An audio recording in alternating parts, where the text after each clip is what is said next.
Hi అండి అందరికీ. Welcome back to జ్యోతి వంటింటి రుచులు అండి. ఇవాళ మనం చింతపండు పులిహోరని ఎలా చేసుకోవాలో చూసేద్దాం. ఇది చాలా రుచిగా ఉంటుందండి. మీరు కూడా ఒకసారి ట్రై చేసి చూడండి. మన ఆంధ్ర వాళ్ళకి ఇదంటే చాలా ఇష్టం అండి.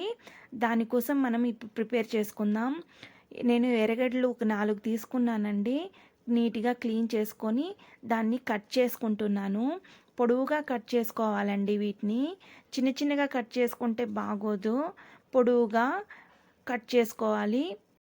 మెంతులు ఒక 2 స్పూన్లు తీసుకున్నాను. అలాగే జీలకర్ర ఒక 2 స్పూన్లు తీసుకున్నానండి. అలాగే వేరుశెనగ గింజలు కూడా తీసుకున్నాను. అలాగే పోపు కోసం అని చెప్పేసి ఆవాలు తీసుకున్నాను. తర్వాత ఒట్టిమిరపకాయలు 2 తీసుకున్నాను. కరివేపాకు కొంచెం తీసుకున్నాను. ఉద్దిబ్యాళ్ళు ఒక 2 స్పూన్లు తీసుకున్నాను. అలాగే శనగబ్యాళ్ళు కూడా నేను ఇక్కడ ఒక స్పూన్ తీసుకున్నానండి. ఇవన్నీ మనం తిరుగువాతిలోకి వేసుకుందాం. చూడండి ఇంగ్రీడియంట్స్ నేను ఎలా తీసుకున్నాను. ఇవేనండి మనకి కావాల్సింది. మనం మెంతుల్ని అలాగే జీలకర్రని పౌడర్ చేసుకుందామండి. ఇక్కడ ఆనియన్స్ నేను కట్ చేసుకుంటున్నాను. అలాగే పచ్చిమిరపకాయలు కూడా మీ కారానికి తగినట్టు తీసుకోండి. మేము కారం ఎక్కువ తినను కాబట్టి కొంచెం తక్కువగానే తీసుకుంటున్నాను. చింతపండు వేస్తాం కదా అండి, దానికోసం అని చెప్పి కొంచెం కారం తీసుకుందాం. అలాగే వెల్లుల్లిపాయలు, అలాగే చింతపండు ఒక నిమ్మకాయ సైజులో చింతపండు తీసుకున్నాను. దాన్ని నానబెట్టేసుకున్నానండి ఒక 10 మినిట్స్ ముందుగానే. నానబెడితే మనకి గుజ్జు అనేది బాగా వస్తుంది. ఇక్కడ నేను స్టవ్ వెలిగించుకుంటున్నాను. కడాయి పెట్టేసుకొని మనం తిరవాతికి వేసుకుందామండి. ఆయిల్ వేసేసుకుందాం కడాయిలో ఫస్ట్. కొంచెం వేడెక్కిన తర్వాత మనం వీటిని వేయించుకుందామండి. ఇక్కడ జీలకర్ర వేస్తున్నానండి. అలాగే మెంతులు కూడా వేసేసుకుందాం. సపరేట్ వేసుకొని వేయించుకోవాలండి, లేదంటే మాడిపోతాయి. దాని తర్వాత ఒకటి వేసుకొని మనం గ్రైండ్ చేసుకుందాము. అదిగో ఇక్కడ నేను జీలకర్ర వేసుకుంటున్నాను.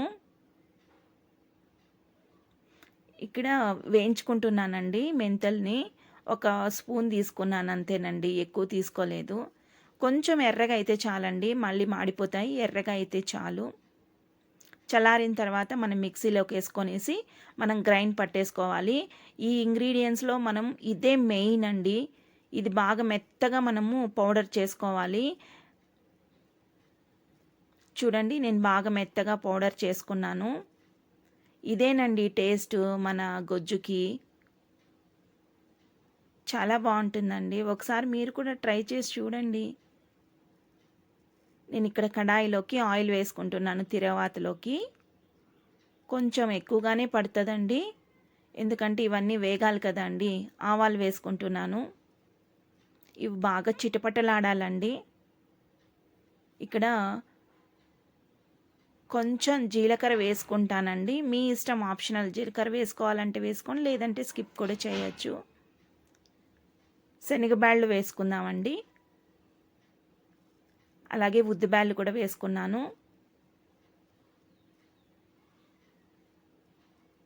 వీటిని బాగా ఎర్రగా వచ్చేంత వరకు మనం ఆయిల్లో ఫ్రై చేసుకుందామండి.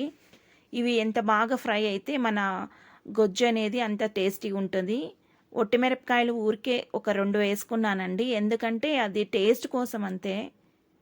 పచ్చిమిరపకాయలు వేసుకుంటాం కాబట్టి మనం ఒక లైట్గా వేసుకుందాం అంతే.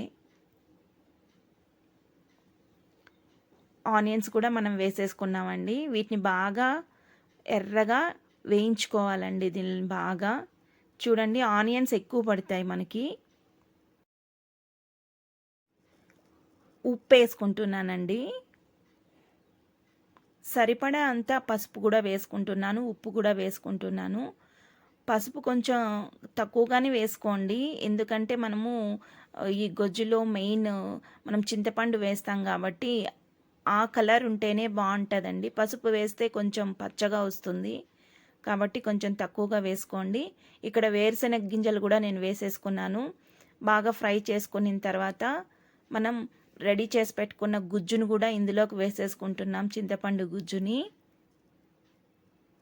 దీన్ని కూడా బాగా కలవబెట్టుకోవాలండి, మాడిపోతుంది నిదానంగా. ఇది బాగా వేగిన తర్వాత మనం ఒక బౌల్లోకి తీసుకునేస్తే మనం ప్రిపేర్ చేసుకున్నటువంటి ఐటెం అయితే రెడీ అయిపోతుందండి. చూడండి ఎంత బాగుందో, ఎంత కలర్ ఉందో. చింతపండు వేసాం కదండీ! అదే కలర్‌లో వస్తదండి మనకి రైస్ మనం కలుపుకున్నప్పుడు కూడా. మనం ప్రిపేర్ చేసుకున్నటువంటి ఆ పౌడర్ ఉంటది గదండీ! దాన్ని మనం లాస్ట్‌లో మిక్స్ చేసుకోవాలి. అదేనండి జీలకర్ర, మెంతి పౌడర్‌ని మనం స్టవ్ కట్టేసుకునిన తర్వాత మనం ఇదంతా వేగిన తర్వాత మనం దీంట్లోకి వేసుకోవాల్సొస్తుంది. చూడండి ఇక్కడంతా బాగా వేగిపోయింది. నేను స్టవ్ కూడా ఆఫ్ చేసేసాను.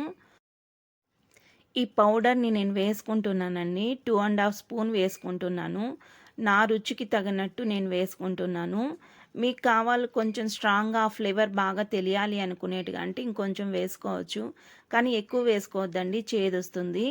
చూసుకొని మన రైస్ క్వాంటిటీ చూసుకొని మనం కలుపుకోవాల్సొస్తుంది దీన్ని. ఇది చాలా బావుంటుందండి. ఒకసారి మీరు కూడా ట్రై చేసి చూడండి. ఎప్పుడు నిమ్మకాయతోనే కాకుండా ఇలా చింతపండుతో కూడా ఒకసారి ట్రై చేసి చూడండి. చాలా బావుంటదండి. మన రాయలసీమ వాళ్ళకైతే ఇది బాగా తెలిసుంటుంది. నాకైతే చాలా ఇష్టమండి ఈ పులిహోర అంటే. మీరు కూడా ఒకసారి ట్రై చేసి చూడండి. చాలా టేస్టీగా ఉంటది. చూడండి ఫ్రెండ్స్ నాది ఐటెం రెడీ అయిపోయింది. మీకు నచ్చితే ఒక లైక్ చేయండి. అలాగే షేర్ కూడా చేయండి. అలాగే మీరు కూడా ట్రై చేసి ఇంట్లో టేస్ట్ చేయండి. చాలా బావుంటుంది. నేనిక్కడ కలిపేసుకుంటున్నాను రైస్‌లోకి. చూడండి ఎంత కలర్‌ఫుల్‌గా ఉందో. రైస్ కూడా చాలా బావుంటుందండి. ఎప్పుడు నిమ్మకాయతోనే కాకుండా ఇలా ఒకసారి చింతపండుతో కూడా ట్రై చేసి చూడండి. పులిహోర చాలా బావుంటుంది. అందరూ కూడా ఇష్టంగా తింటారు. పిల్లలైతే గన వద్దు అనకుండా తినేస్తారు. ఒకసారి చూడండి మీరు కూడా ట్రై చేసి. అంతే ఫ్రెండ్స్ ఇవాటి వీడియో మీకు నచ్చితే ఒక లైక్ చేసుకోండి ప్లీజ్.